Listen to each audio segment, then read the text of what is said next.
Parker's doing something weird and I don't know where she went. Oh, there you are. You big weirdo. What's up, everybody? Welcome back to Pens and Tea. My name is Carrie, and today we're going to talk about a pen. Yes, we are. Yeah, we're going to talk about a pen. You want to come up? I don't know what's going on with the refresh rate of the camera either. That's weird. We're going to talk about a pen that I cannot pronounce the name of. So that's a first. So what I'm going to do is I'm going to put like a screen grab of it. Maybe like right here or something like that. She's about to hop up. So that you all can see what it's called, because I can't pronounce it. What I do know is that it is an absolutely gorgeous pen. I love it, but I was very conflicted over it. Very, very conflicted. Because there is a Middle Earth version, like a Lord of the Rings themed, but I didn't end up going with it. Instead, I went with the Golden Rule. And the reason I did is just because I liked the swirls better. But that said, it is still like a very red, gold, black, very like Mordor-esque vibe. So I'm just gonna pretend that it's the Lord of the Rings version to go with my Middle Earth map and my swords and my whole nerd room theme in general. So this was another one from Galen Leather, and it is simply stunning. It's really basic to look at. What are you gonna do? It's really basic when you just look at the actual design of it. There's nothing flashy with that, but the material is stunning. I like the finial that they use. It is one of their founders who has passed away with a young boy. That is gorgeous. And the camera is ever so slightly shaking because Parker has not made up her mind what she's doing. She's just staring at my books, looking like she wants to jump there, but doesn't quite know if she can make it. Which, girl, you can't. There's nothing there for you. It's a beautiful, beautiful pen, full-size pen, absolutely stunning, very light. That's a butthole. It's very, very light. It does push to post, but it's not super, super secure. And it does become pretty long if you do that. It's not like super back weighted or anything because it's really light resin, but it's a little bit cumbersome. And as for the cartridge converter-ness, it is a standard international cartridge converter. Yes, it is, babe. I used to cut all this out, by the way, and I would only film when she was sleeping, but I just decided, you know what? I think you guys like her more than me anyways, so might as well use it, right? Yeah, we do it for the algorithm, babe. Yeah, we do. You can get a whole variety of like materials out of this, like just a ton of materials. It's $195 US, and you can get a metric butt ton of nib options as well. I went with the extra fine flex nib. Yes, I did. Which is stunning. It has the same design on it as the finial, which I'll show you some close-ups if it hasn't been on the screen already. When I stop having a cat tail and butt cover my whole screen. Guys, I tell you, the production quality here at Pens and Tea is next level. You will never have something as intense as this. I've been using this pen now for a few months, and while I was taking my break from everything, I hadn't actually used this in about a month and a half. To be honest, I forgot I had it inked up. I thought the only one that I had was the pen that I just reviewed, which was the Bennu Fall pen. So if you check my last video, that's where I talk about this one. I thought that was the only pen that I had inked up. Oopsies, it wasn't. So after a month and a half of forgotten use and not using it at all, it did need to be primed a little bit. So I had to push down some ink from the converter to the nib and the feed. Now, I am curious to see, because once I did that, it started up 0 issues, no problems. I would be curious to see and do an experiment again and using an ink that is not quite as prone to drying out, because in here I have Diamine Ancient Copper, which is a little bit prone to drying out, and sometimes also will give you the nib crusties.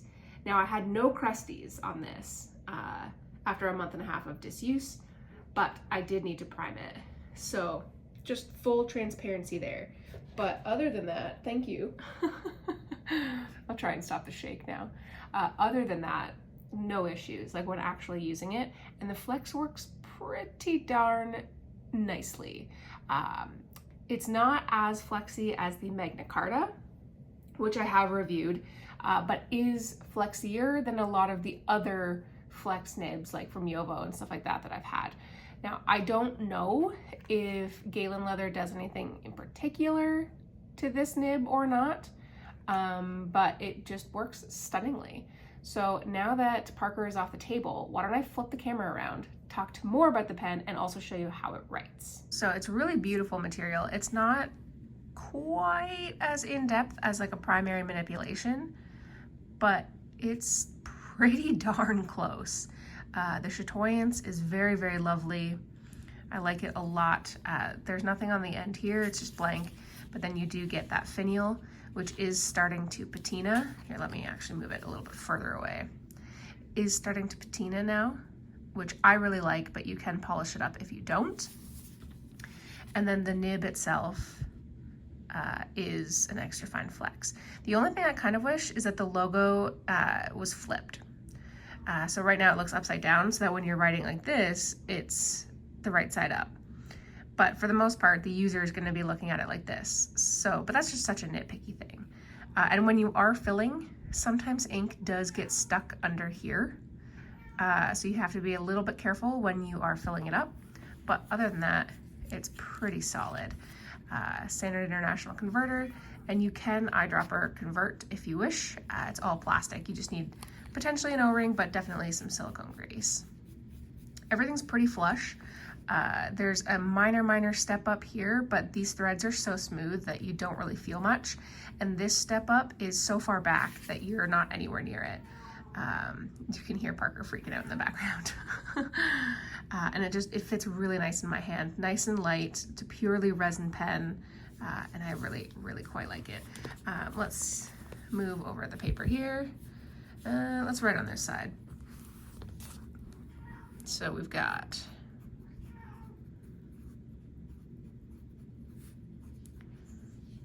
quick brown fox, jumps over the lazy dog. Can you tell Parker wants to play? And we do have some flex with this as well. She really wants to play.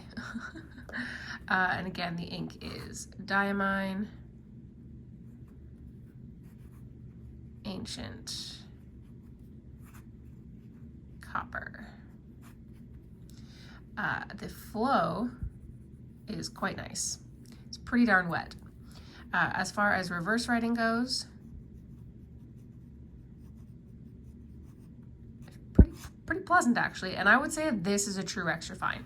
This is technically an extra fine flex pen, but I would not call it that. It is definitely a Western fine as far as the thickness goes.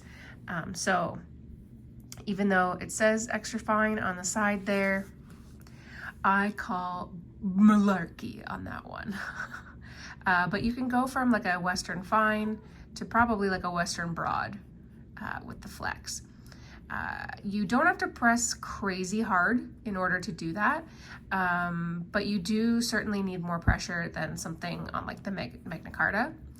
But I would say this is pretty average for the amount of pressure that you would need for a steel pen like this.